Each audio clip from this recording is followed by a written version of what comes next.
Officers put her in handcuffs now. That was the first thing I heard when I stepped outside. HOA Karen stood in the middle of the street finger, jabbing at my wife as if she were pointing out a fugitive. My wife wasn't yelling, stealing, or threatening anyone. She was simply standing in our own driveway, the early sun catching on her freshly shaved head. She had shaved it herself just days before, because chemo had already started to take what cancer hadn't. But in Karen's kingdom of pettiness, a bald head was offensive, a violation of her HOA's sacred dress code. And today she'd gone so far as to call the cops, demanding they haul a cancer patient off like a criminal. What she didn't realize, what none of the neighbors filming on their phones realized, was that I wasn't just a husband standing on the porch. I was the sheriff of this county. And I was about to show Karen what happens when her clipboard crusade collides with the law. Before we get into what happened next, drop a comment with where you're watching from and what time it is right now. The funny thing about living in an HOA neighborhood is that you never expect the war to start over something as human as raw as illness. Most people imagine the usual scuffles, arguments over lawn heights, mailboxes that don't match, or maybe a neighbor's fence being 3 inches too high. But my family, our crime was that my wife got cancer. Her name is Angela. She's 50 years old, proud, graceful, and stronger than anyone gives her credit for. When the diagnosis came, it hit us like a freight train. Stage 2, breast cancer. The treatments began quickly, and within a few weeks the chemo started doing what chemo always does: it stole her hair. Angela, being Angela, refused to let the disease or the medicine humiliate her. One Saturday morning she asked me to bring the clippers out to the porch. With steady hands she shaved her head herself, every pass of the blade, a statement: I am not afraid. I am still me. I'll never forget how beautiful she looked that day. Bald, yes, but glowing, defiant. And when she smiled at me afterward, I swore I saw a warrior queen standing in my driveway. Unfortunately, not everyone saw what I saw. Karen did. Karen was the president of our HOA, and she treated the title like she'd been crowned empress of the cul-de-sac. She was the kind of woman who wore her sunglasses like armor heels, clicking across the pavement like she was inspecting troops. And the moment she spotted Angela walking out with her bald head uncovered, Karen's face twisted in disgust. By the next morning, we had a letter taped to our front door. Violation: non-compliance with HOA appearance standards. Residents must maintain neat, attractive, and community-friendly presentation. Failure to correct will result in fines of $250 per day. I laughed when I read it at first. I mean, how do you correct cancer? Was Karen expecting me to superglue a wig on my wife's head? But Angela didn't laugh. She folded the letter carefully, as if it were fragile, and tucked it in a drawer. "Let it go," she whispered. "It's not worth the fight." But Karen didn't let it go. The fines started piling up: $250 a day, then threats of liens against our property if we didn't pay. Soon we had neighbors dropping subtle comments. "Tough break, John," one of them said, eyes flicking toward Angela. Another muttered, "Rules are rules, you know." The gossip spread like wildfire. Some people avoided Angela entirely, as though her bald head were contagious. It burned me up inside. Not just as a husband, but as a man sworn to uphold the law. I knew every statute in our county, every real rule that mattered. And nothing in any law book said a woman couldn't shave her head. Nothing said a homeowner association president could turn illness into a fine. But Karen didn't deal in laws, she dealt in fear. She believed her clipboard carried more power than the Constitution, and she was testing just how far she could push us. One evening, I found Angela crying in the bathroom. She had always been composed, even stubbornly strong, but that night I saw the cracks. "John," she whispered, "maybe we should just move. Maybe it's easier." That's when the fire in me turned into steel. "No," I told her. "This is our home. They don't get to bully you out of it. Not while I'm breathing." From then on, I started collecting evidence. I photographed every notice Karen posted on our door. I recorded every voicemail she left on our answering machine, dripping with venom about keeping up appearances. And I logged every fine, every penny they claimed we owed. But Karen wasn't content with paperwork. She began cornering Angela in the driveway. "You're bringing down the neighborhood," she'd sneer loud enough for the neighbors to hear. "It's bad enough to be sick, you don't have to flaunt it." Angela, bless her soul, never took the bait. She would stand there, shoulders straight, meeting Karen's eyes with a calm that I envied. She never yelled, she never cursed. She simply said, "I'm living my life, Karen. You should try it sometime." And that calmness infuriated Karen even more. Because bullies feed on reaction, and when you deny them that satisfaction, they grow desperate. Soon after, Karen sent out an HOA-wide newsletter. In it, she warned that unsightly appearances could damage property values and that residents should respect community standards to avoid penalties. She didn't mention Angela by name, but everyone knew who she was talking about. Neighbors started whispering when we walked by. Some sympathetic, some cold. I caught one woman shaking her head, muttering shame. Such a pretty neighborhood, too. That night, as I sat on the porch with Angela, I asked her how she kept her composure through it all. She looked at me tired but serene and said, "Because if I let her steal my peace, then she wins twice. Cancer takes enough, I won't let her take my dignity too." Her words etched themselves into me. But even as she found strength, I felt the storm building inside me. Because here's the thing. I'm a sheriff. I know when a situation is about to escalate, and every instinct in my gut told me Karen wasn't finished. This wasn't just about HOA fines anymore. This was about power, control. And Karen was about to push harder than she ever had before. And when she did, she would learn the one truth about picking fights in my neighborhood. You never pick a fight with a sheriff's wife. If Karen had stopped at fines and gossip, maybe, just maybe, things would have fizzled out. People get petty in neighborhoods. You learn to live with it. But Karen wasn't satisfied with paperwork taped to our door. No, she wanted a stage, an audience, and my wife's dignity dragged across it. That stage came in the form of the monthly HOA meeting. These meetings were usually boring affairs, arguments about sprinkler schedules, whether Christmas lights could stay up past January, or how much to spend on repainting the tennis courts. But this time, the community center was packed. It wasn't coincidence. Karen had invited everyone. She had a show planned, and Angela was the unwilling star. Angela almost didn't go. She hated confrontation, especially now when her body was weak and tired from treatment. But I told her, if we don't show up, Karen wins by default. Sometimes silence looks like guilt. Angela sighed, slipped a scarf over her bald head, and held my hand all the way there. The meeting began with the usual droning of minutes and budgets. I could see neighbors shifting in their plastic chairs, restless. They weren't here for accounting. They were waiting for Karen's fireworks. And she didn't disappoint. "Next order of business," Karen said, rising from her seat at the front. She adjusted her blazer like a politician, about to deliver a speech. Community appearance violations. Her eyes scanned the crowd before landing squarely on Angela. "As you all know," she continued, voice rising with feigned authority, "our HOA standards require that homeowners maintain appearances that reflect the values of Maple Crest. Unfortunately, we've had ongoing issues with one household refusing to comply. Issues that negatively affect all of us, our property values, our community image, our neighborhood pride." I felt Angela's hand tense in mine. She pulled her scarf a little tighter. Karen wasn't subtle. She clicked her heels, crossed the room, and stood directly in front of Angela. "This household," she said, gesturing dramatically, "has chosen to disregard repeated notices. The resident insists on parading around with an appearance that is disruptive, unsightly, and frankly," she paused for effect, letting the silence hang unneighborly. Gasps and whispers rippled through the room. Some people looked horrified at Karen's cruelty. Others looked down at their shoes, unwilling to meet Angela's eyes. And then, as if she hadn't gone far enough, Karen leaned forward and sneered, "If you can't keep up appearances, maybe this neighborhood isn't the right fit for you." Angela didn't flinch. She didn't cry.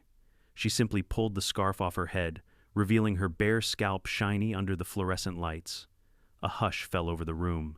"This isn't a hairstyle," Angela said softly, her voice steady. "This is cancer. This is chemotherapy. This is me fighting for my life. If that offends you, I suggest you look in the mirror and ask yourself why." The room froze. Even I had goosebumps hearing her. My wife, the woman who spent nights curled up sick from chemo, just stood in a crowded room and turned Karen's insult into a battle cry. "But Karen," she laughed. "Oh, please," she scoffed, rolling her eyes. "We all have problems. That doesn't give you an excuse to bring down the entire community. There are wigs, scarves, hats. You could have chosen dignity. Instead, you chose this." The cruelty was so sharp I heard an audible gasp from the back of the room. A few neighbors muttered, "That's too far." One woman actually stood up and said, "Karen, she has every right to be here." But Karen wasn't listening. She turned to the board, slapping her clipboard down like a gavel. I motioned that we fine the Carroll household double for continued non-compliance. If they refuse, we pursue legal eviction under the HOA charter. That was the moment my sheriff instinct screamed at me. This wasn't just petty harassment anymore.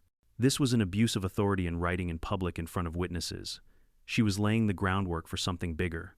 I rose to my feet, towering over Karen, and spoke with calm steel.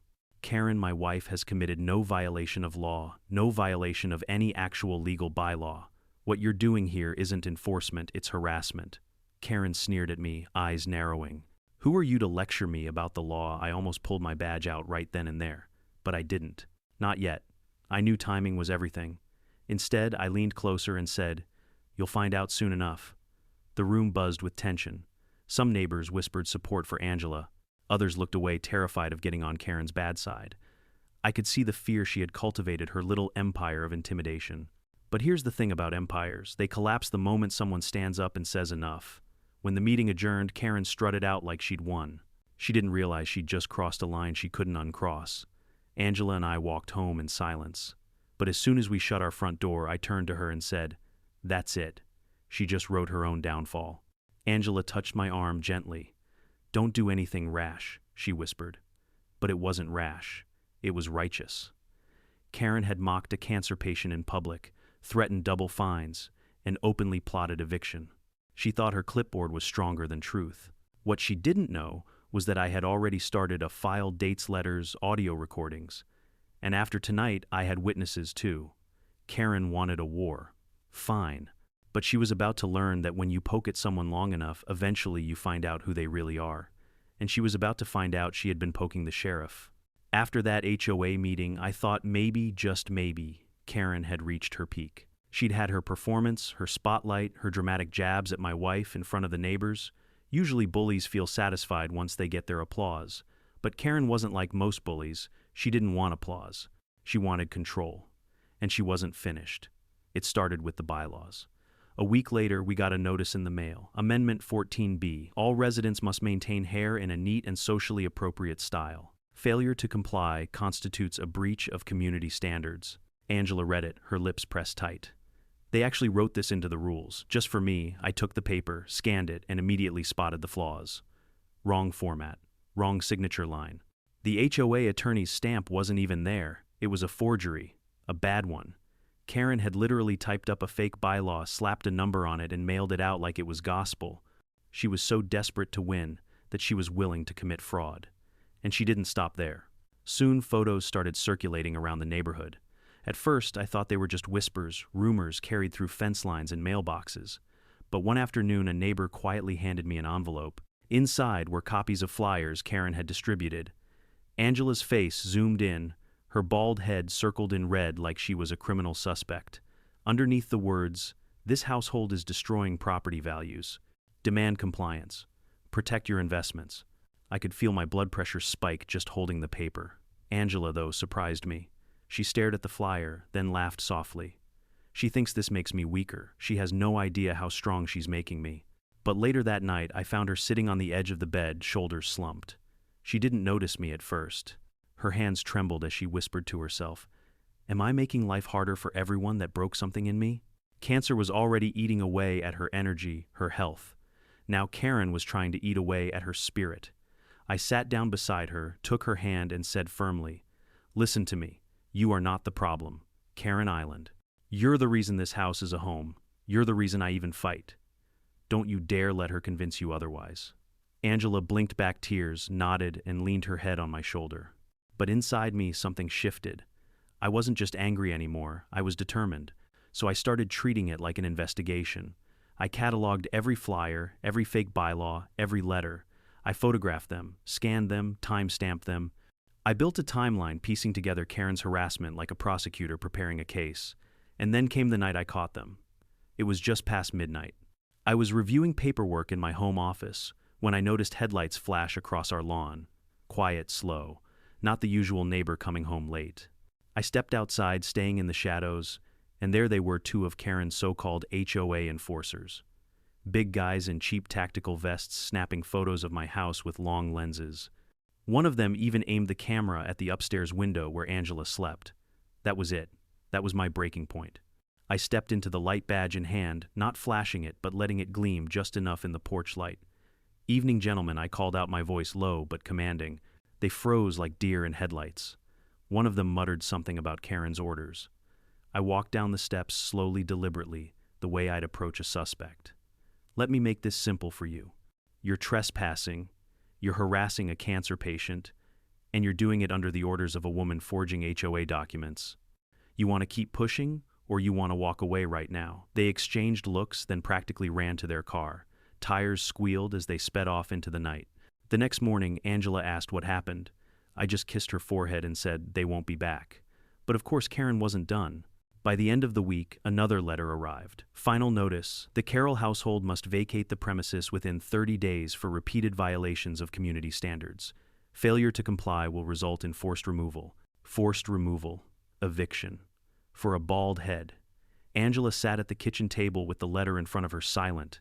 Finally, she said, "John, what if she actually convinces people? What if we really do lose our home?"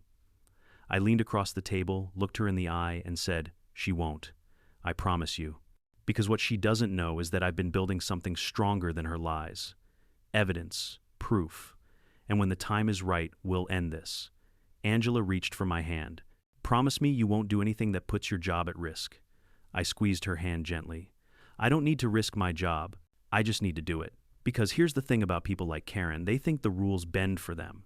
They think intimidation and paperwork can erase the truth. But I've spent my entire life making sure the law doesn't bend for bullies. And now, with every forged bylaw, every cruel flyer, every midnight photo, Karen was writing her own indictment. She thought she was untouchable. She thought she was clever. But all she was really doing was giving a sheriff every piece of rope she'd need to hang herself. By this point, I thought I had seen every trick in Karen's playbook: fines, fake bylaws, smear campaigns, even late-night goons creeping around my house with cameras. But bullies don't stop when they're cornered. They lash out harder. And Karen was about to cross a line I never imagined anyone would dare. It started with a knock at the door. Angela was in the living room, wrapped in a blanket, sipping the ginger tea that sometimes calmed her chemo nausea. I opened the door and found a deputy from the county sheriff's office, one of my own men. He looked uneasy, hat in hand. "John," he said, glancing past me toward Angela, we got a complaint filed against your wife." My blood ran cold. "What kind of complaint?" He shifted uncomfortably. "Karen Gibson submitted a statement. Claims Angela has been wandering the neighborhood yelling at residents, threatening them. She called her mentally unstable. Said she's a danger to herself and others." I actually laughed, sharp, bitter. "You've known Angela for years. Does she sound like a danger to anyone?" The deputy shook his head quickly. "No, sir. Everyone on the force knows this is nonsense. But the paperwork came in signed by half the HOA board. Technically, we're obligated to at least investigate." Behind me, I heard Angela whisper, "Oh my God." I closed the door halfway, lowering my voice. "Listen to me. This is harassment. I have documents, evidence. Don't you dare put her through any formal process until I hand you the truth. Do you understand?" The deputy nodded. "Yes, Sheriff." He left quietly, clearly torn between duty and loyalty. Angela sat frozen on the couch, hands trembling around her teacup. "John, she's trying to make me out to be crazy, to lock me up." I knelt beside her. "She won't succeed. I won't let her." But deep down, I knew how dangerous this was. A false police report isn't just petty, it's powerful. Once accusations hit paper, they can stain reputations even when they're baseless. And Karen knew that. Over the next week, the whispers grew louder. At the grocery store, I overheard two neighbors muttering, "Did you hear about John's wife? Poor thing, losing her mind." Another one told Angela to her face, "You should get help, dear, before something bad happens." Each time, Angela's shoulders slumped a little lower. She was already fighting her body every day. Now she was being forced to fight her own community. That's when I decided no more waiting. It was time to gather every weapon I had. I pulled out the thick file I'd been building for weeks. Letters, fake bylaws, photos of flyers, timestamps of harassment. I added sworn statements from the few brave neighbors willing to stand up for us. One woman admitted she saw Karen drafting flyers at her kitchen table. Another confessed Karen pressured her to sign a witness statement against Angela, but she refused. Piece by piece, the puzzle came together. What Karen thought was clever maneuvering was actually her own noose tightening. Still, Karen wasn't done performing. The following Friday, just after sunset, I noticed unusual activity outside. Cars parked along the cul-de-sac, neighbors gathering in clusters, phones ready, and then headlights. A patrol car rolled slowly down the street. Angela, pale and weak from that day's treatment, looked out the window. "John," she whispered, "they're really coming for me." I put my arm around her shoulders, steady and calm. "Let them come." Karen appeared on her front lawn like a queen, awaiting a coronation clipboard in hand. She marched right up to the arriving officers, waving the papers she'd filed. "That's her," she barked, pointing at Angela, who stood quietly on our porch. "That's the unstable one. She's been harassing the neighborhood." Arrest her before she hurts someone. Neighbors gasped, murmured, recorded. Some shook their heads in disbelief. Others looked eager for a spectacle. The officers hesitated. They weren't sure how to proceed. Karen shoved the papers at them. You have sworn statements. Do your job. And that's when I stepped forward. I walked out of the house in full uniform, badge-polished, gun-holstered hat on. The crowd fell silent, phones trembling as people adjusted their cameras to capture the moment. Officers, I said firmly, stand down. Karen spun around, stunned. What, you can't interfere. This is a police matter. I let the silence stretch for a moment, then slowly lifted my badge into the air, letting the porch light glint off the metal. It is a police matter, Karen, and you just made the biggest mistake of your life, because I'm the sheriff of this county. Gasps erupted from the neighbors. Phones caught every second. Karen's smug expression melted into shock, then fury. You're abusing your power, she shrieked. You're just trying to protect your criminal wife. I stepped closer, holding up the thick file I'd been compiling. This is a record of every fake bylaw you wrote, every fraudulent letter, every flyer you circulated, and now a false police report. That's slander, harassment, and filing a fraudulent complaint. Do you know what that adds up to? Karen's mouth opened and closed like a fish. She hadn't expected this. She hadn't expected me. The officers glanced at each other, uncertain. I looked at them, calm but commanding. You don't take orders from her. You take orders from me. And I'm telling you, this woman is under investigation for multiple crimes. Neighbors started murmuring louder. Some shouted about time, others clapped. One elderly man called out, "We're with you, Sheriff." Angela stood quietly beside me, hand in mine, her bald head shining in the porch light like a crown. And for the first time in weeks, I saw her smile. Karen, however, wasn't done fighting. She screamed at the top of her lungs, "You'll regret this, all of you, he's lying, she's a danger, I'm protecting this neighborhood," but her voice cracked. And no one believed her anymore. Because that night, the truth had stepped out of the shadows wearing a badge, and Karen's lies didn't stand a chance. The night Karen called the police to my house should have been the end of it. A rational person would have backed down after the sheriff himself told her to stop. But Karen wasn't rational, she was obsessed. When the lies didn't work in private, she decided to double down in public. She wanted a spectacle, and she got one. It was the following Saturday late afternoon when I heard the commotion outside. Angela was resting after another round of chemo, her body tired, her face pale but still beautiful in its strength. I stepped out onto the porch and instantly knew something was wrong. The entire cul-de-sac was filling with people. Neighbors who hadn't spoken to us in weeks now gathered on their lawns, whispering, filming with their phones. Karen stood at the center of it all, clipboard raised like a general's sword. Behind her were the same two HOA enforcers I had chased off, weeks before, burly red-faced men who looked more like hired muscle than neighbors. And then came the sound that turned my stomach: police sirens. 2 squad cars rolled up slowly, lights flashing but sirens off. Karen strutted toward them, her voice loud enough for everyone to hear. "Officers, there she is. That's the unstable woman I told you about." She jabbed her finger toward my wife, who had stepped quietly onto the porch beside me, holding my arm for balance. Angela stood tall, scarf slipping off her bald head, exposing the truth Karen wanted to hide. She didn't cower. She didn't run. She simply looked at Karen with calm dignity, her hand trembling only slightly in mine. Karen whipped around to the crowd, shouting, "Neighbors, you all know what I've said. This woman refuses to comply with our standards. She's brought shame to this community, and now the law will take her away before she causes more damage." The officers glanced at each other, uncertain. One of them, a rookie I recognized from the academy, looked visibly uncomfortable. He knew me, he knew my wife.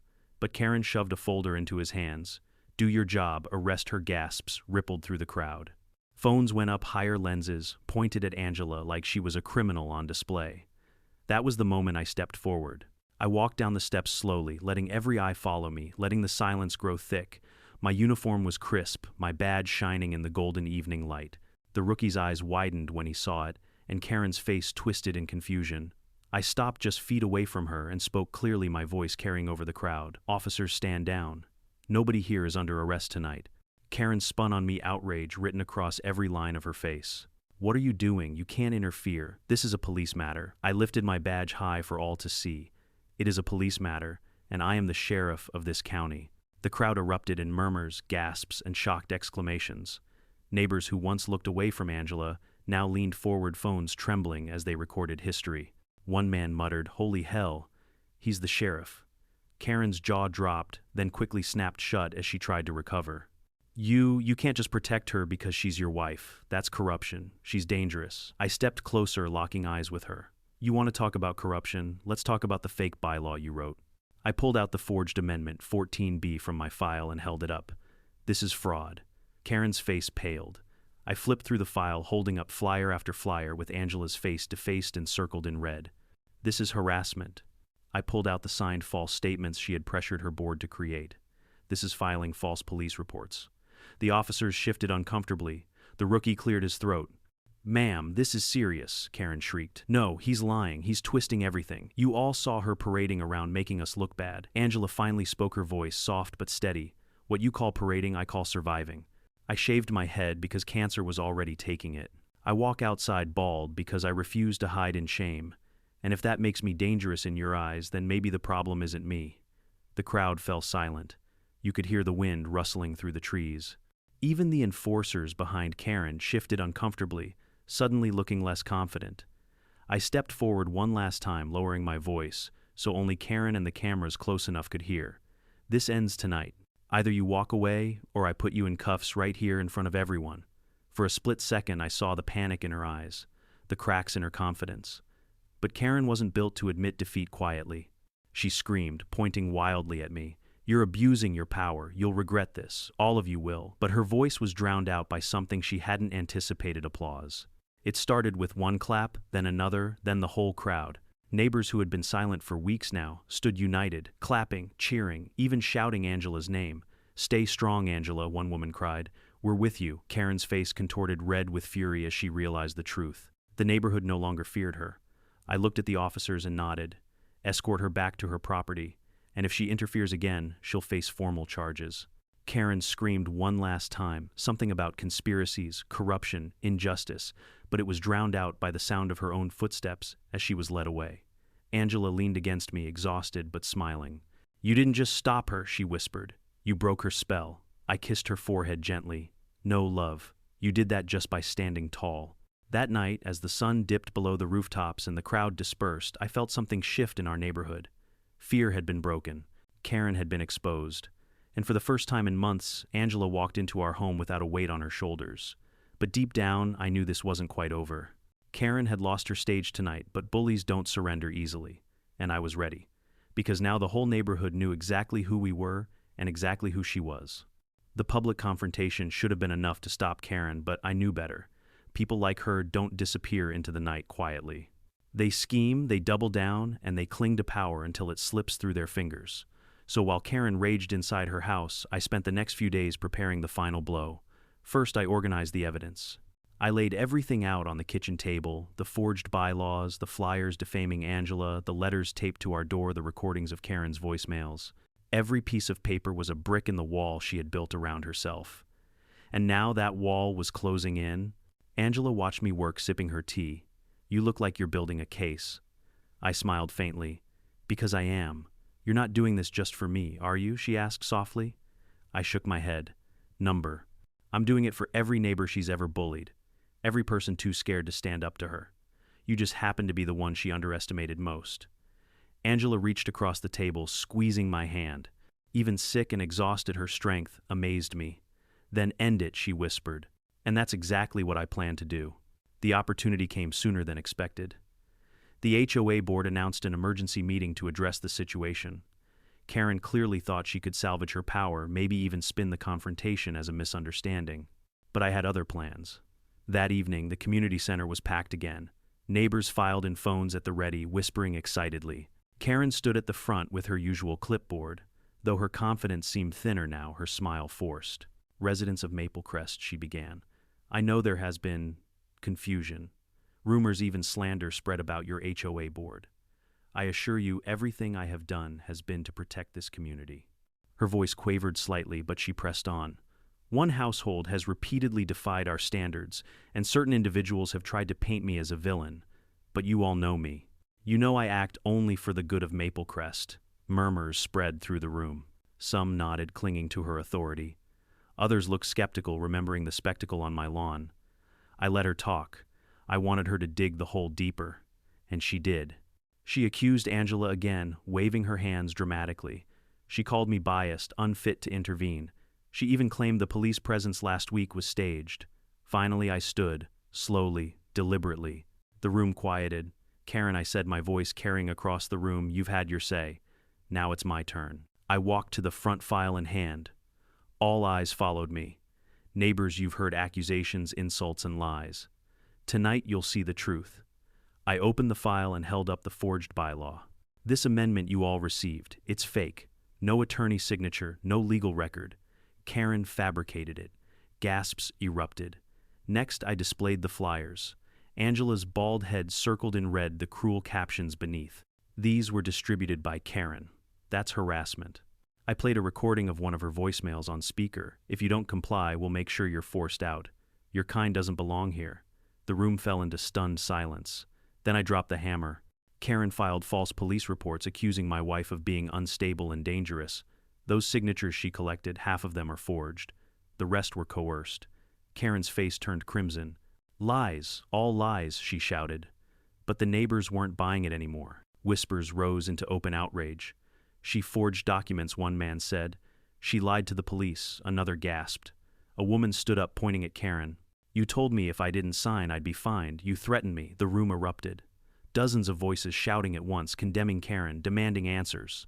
The board members shifted uncomfortably, clearly realizing their queen bee had turned toxic. I raised my hand for silence. Neighbors, as sheriff, I've already forwarded this evidence to the county prosecutor.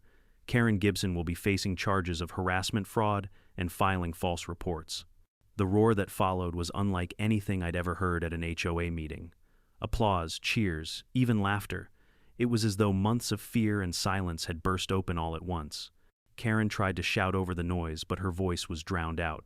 Her enforcers had quietly slipped out the back door, abandoning her. Finally, 2 officers, my deputies, entered the room. They walked straight to Karen. One of them recited the words I had spoken so many times myself. Karen Gibson, you are under arrest. The sight of her being handcuffed right there in the community center where she had ruled like a tyrant was something no one would forget.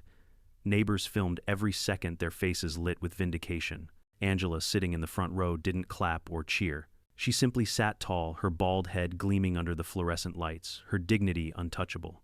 As Karen was let out screaming about conspiracies and corruption, I turned back to the neighbors. You don't have to live in fear anymore. The board will appoint new leadership. And from now on, this HOA will serve the community, not the other way around. The applause grew louder, filling the hall. For once, it wasn't about me or even about Karen.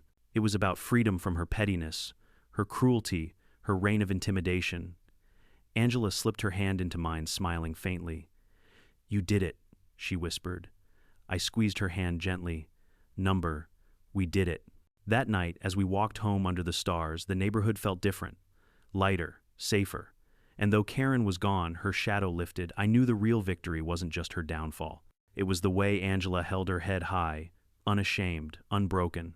She had been the target, but she walked away the hero. Karen's arrest didn't just ripple through Maple Crest, it sent shockwaves. The same neighbors who once whispered behind Angela's back now knocked on our door with casseroles, flowers, or simply apologies. For weeks, people approached Angela on her morning walks, some in tears, telling her they admired her strength. But let me tell you, the fallout for Karen was brutal. She was charged with harassment, fraud, falsifying HOA records, and filing false police reports. Her clipboard empire crumbled overnight. The board held an emergency vote and stripped her of the presidency, embarrassed by their own complicity. For years, they had let her run unchecked. Now they were desperate to distance themselves from her. At her arraignment, Karen stood pale and trembling, her once perfect hair disheveled. Gone was the queen of the cul-de-sac, barking orders and handing out fines. In her place stood a woman exposed for what she truly was, a petty tyrant who tried to destroy a cancer patient to protect property values. Meanwhile, Angela blossomed. One sunny afternoon, she stepped outside without her scarf for the first time since shaving her head. Children waved at her, neighbors smiled. Not one person looked away. Her bald head no longer symbolized sickness to the neighborhood, it symbolized resilience. I'll never forget the sight of her walking down Maple Crest Drive, back straight, chin lifted as if daring anyone to shame her again. But no one did. They clapped, they cheered, they called her a warrior. It wasn't just Angela who gained back her dignity. The neighborhood itself began to heal. Without Karen's grip, people started talking again, sharing food, helping each other with yard work. For the first time since we'd moved in, Maple Crest actually felt like a community. One evening at a neighborhood gathering, an elderly man who had lived there longer than anyone approached me. He put his hand on my shoulder and said, "Sheriff, I owe you an apology. I saw what Karen was doing. I stayed quiet. I was afraid. But you reminded us all that silence is how bullies thrive. Thank you for standing up." I shook his hand firmly. "You don't owe me thanks. Thank Angela. She's the one who stood tall when everyone else looked away." Angela blushed at the attention, but I could see how much it meant to her. She wasn't just surviving cancer anymore, she was thriving in spite of it. Karen, on the other hand, wasn't so lucky. The prosecutor pursued her case aggressively. She was convicted of harassment and filing false reports, fined heavily, and barred from holding any HOA office again. The very system she had weaponized was now the one that punished her. And in the quiet after the storm, I found myself reflecting on everything we'd endured. Cancer is a cruel enemy. It doesn't play by rules, doesn't care about dignity or fairness. But what shocked me most in this journey wasn't the disease. It was the cruelty of a neighbor who thought she could use it as a weapon. Karen believed appearances mattered more than humanity.